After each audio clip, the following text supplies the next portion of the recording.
The Old Man and the Three Young Men. As an old man was planting a tree, three young men came along and began to make sport of him, saying, "It shows your foolishness to be planting a tree at your age. The tree cannot bear fruit for many years, while you must very soon die. What is the use of your wasting your time in providing pleasure for others to share long after you are dead?" The old man stopped in his labor and replied, "Others before me provided for my happiness, and it is my duty to provide for those who shall come after me. As for life, who is sure of it for a day? You may all die before me." The old man's words came true. One of the young men went on a voyage at sea and was drowned. Another went to war and was shot, and the third fell from a tree and broke his neck. We should not think wholly of ourselves, and we should remember that life is uncertain. The Lion and the Fox. A Fox entered into partnership with a Lion on the pretense of becoming his servant. Each undertook his proper duty in accordance with his own nature and powers. The Fox discovered and pointed out the prey. The Lion sprang on it and seized it. The Fox soon became jealous of the Lion carrying off the Lion's share, and said that he would no longer find out the prey, but would capture it on his own account. The next day he attempted to snatch a lamb from the fold, but fell himself a prey to the huntsman and his hounds.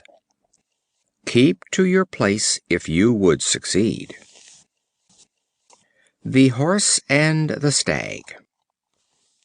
The Horse had the plain entirely to himself. A Stag intruded into his domain and shared his pasture. The Horse, desiring to revenge himself on the stranger, requested a man, if he were willing, to help him in punishing the Stag. The man replied that if the Horse would receive a bit in his mouth and agree to carry him, he would contrive very effectual weapons against the Stag. The Horse consented, and allowed the man to mount him. From that hour he found that, instead of obtaining revenge on the Stag, he had enslaved himself to the service of man. He who seeks to injure others often injures only himself. The Lion and the Dolphin. A Lion, roaming by the seashore, saw a Dolphin lift up its head out of the waves, and asked him to contract an alliance with him, saying that of all the animals they ought to be best friends, since the one was the king of beasts on the earth, and the other was the sovereign ruler of all the inhabitants of the ocean. The Dolphin gladly consented to this request. Not long afterwards the Lion had a combat with a wild bull, and called on the Dolphin to help him. The Dolphin, though quite willing to give him assistance, was unable to do so, as he could not by any means reach the land. The Lion abused him as a traitor. The Dolphin replied, "Nay, my friend, blame not me, but nature, which, while giving me sovereignty of the sea, has quite denied me the power of living upon the land. Let every one stick to his own element." The Mice in Council. The Mice summoned a council to decide how they might best devise means for obtaining notice of the approach of their great enemy, the Cat.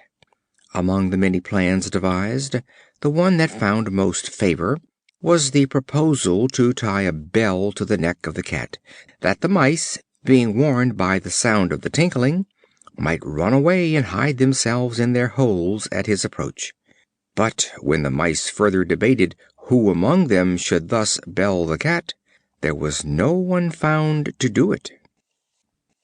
Let those who propose be willing to perform.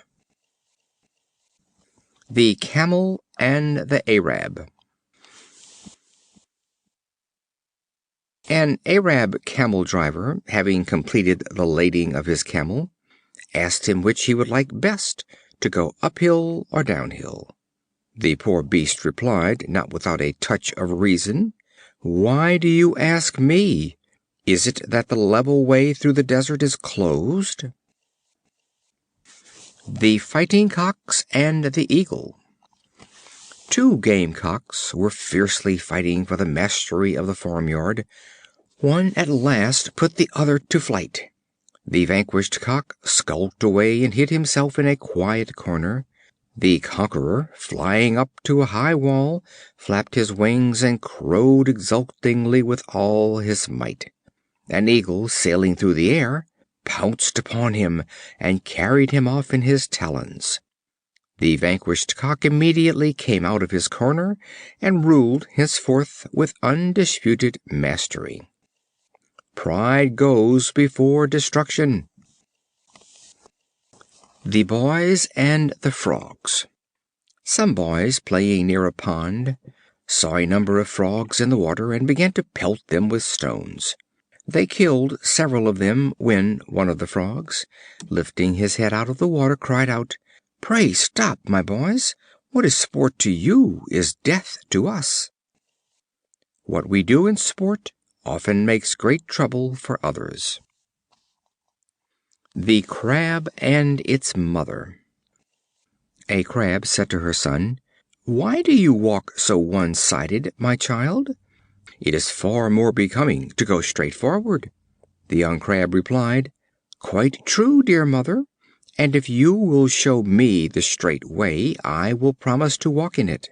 The mother tried in vain, and submitted without remonstrance to the reproof of her child. Example is more powerful than precept. The Wolf and the Shepherd. A Wolf followed a flock of sheep for a long time, and did not attempt to injure one of them. The shepherd at first stood on his guard against him, as against an enemy, and kept a strict watch over his movements. But when the Wolf, day after day, kept in the company of the sheep, and did not make the slightest effort to seize them, the shepherd began to look upon him as a guardian of his flock rather than as a plotter of evil against it.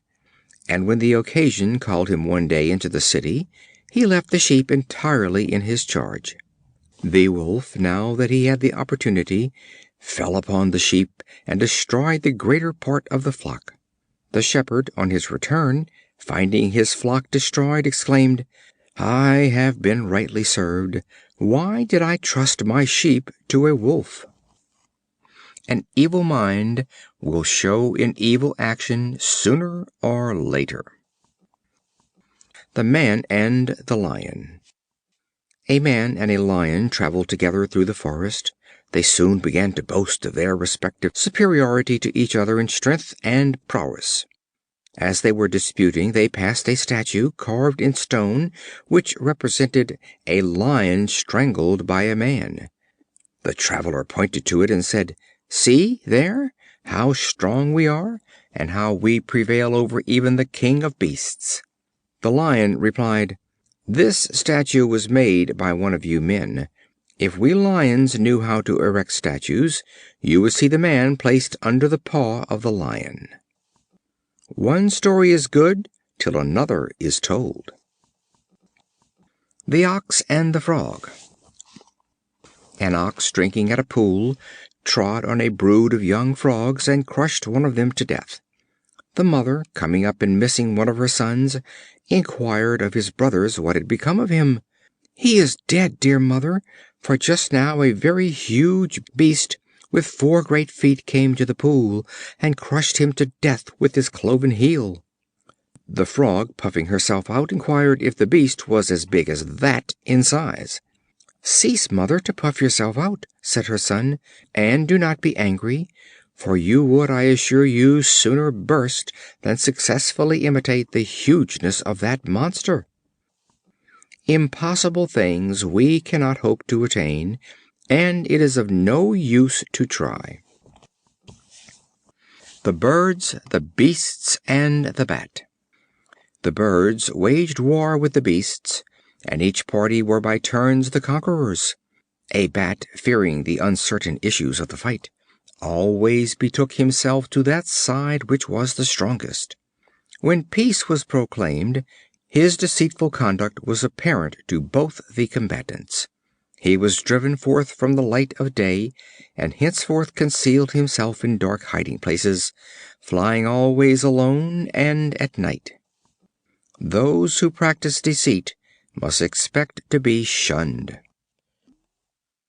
The charcoal burner and the fuller. A charcoal burner carried on his trade in his own house. One day he met a friend, a fuller, and entreated him to come and live with him, saying that they should be far better neighbors, and that their housekeeping expenses would be lessened. The fuller replied, "The arrangement is impossible as far as I am concerned, for whatever I should whiten, you would immediately blacken again with your charcoal." Like will draw like. The Bull and the Goat. A Bull, escaping from a Lion, entered a cave which some shepherds had lately occupied. A he-goat was left in it, who sharply attacked him with his horns. The Bull quietly addressed him, "Butt away as much as you will. I have no fear of you, but of the Lion. Let that monster once go, and I will soon let you know what is the respective strength of a goat and a bull." It shows an evil disposition to take advantage of a friend in distress. The Lion and the Mouse. A Lion was awakened from sleep by a Mouse running over his face. Rising up in anger, he caught him and was about to kill him, when the Mouse piteously entreated, saying, "If you would only spare my life, I would be sure to repay your kindness." The Lion laughed and let him go. It happened shortly after this that the Lion was caught by some hunters, who bound him by strong ropes to the ground. The Mouse, recognizing his roar, came up and gnawed the rope with his teeth, and setting him free, exclaimed, "You ridiculed the idea of my being able to help you, not expecting to receive from me any repayment of your favor, but now you know that it is possible for even a Mouse to confer benefits on a Lion. No one is too weak to do good." The Horse and the Ass. A Horse, proud of his fine trappings, met an Ass on the highway. The Ass, being heavily laden, moved slowly out of the way. "Hardly," said the Horse, "can I resist kicking you with my heels." The Ass held his peace, and made only a silent appeal to the justice of the gods. Not long afterward, the Horse, having become broken-winded, was sent by his owner to the farm.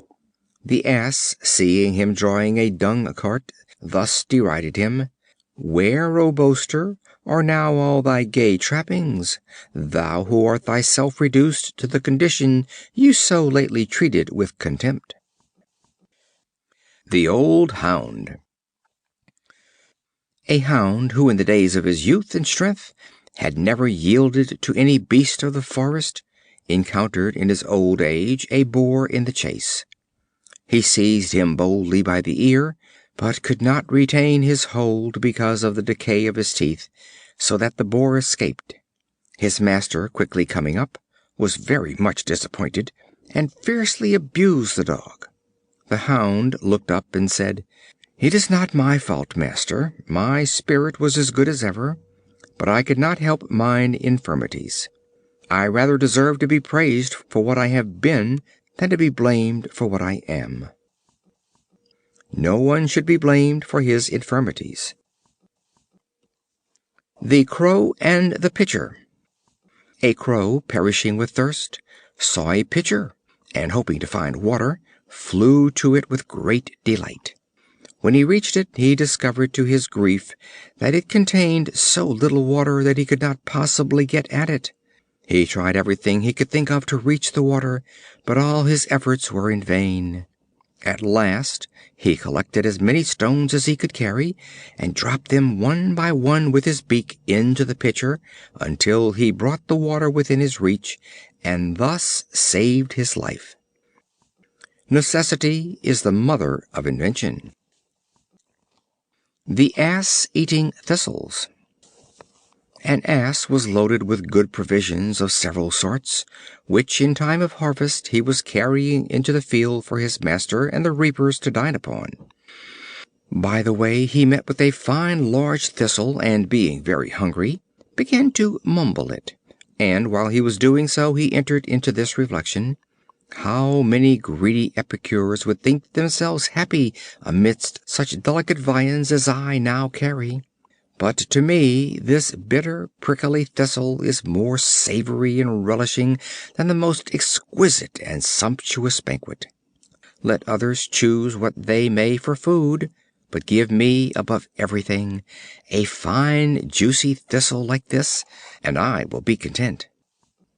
Every one to his taste. One man's meat is another man's poison, and one man's poison is another man's meat.